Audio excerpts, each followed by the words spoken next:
Oxirgi paytda bir savol bilan ko'p murojaat qilishyapti, ayniqsa yosh onajonlar.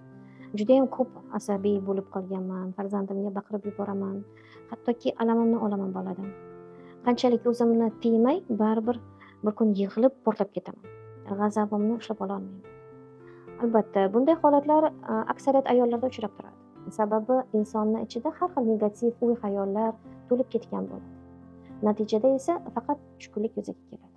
Va odatda kattalarning bu holatidan bolajonlarga aziyat yetadi.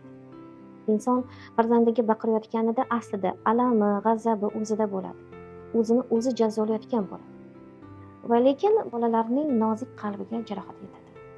Bola ham jizzaki, qaysar, asabiy bo'lib boraveradi. Bu esa o'z o'rnida yana onaning g'ashiga tegadi.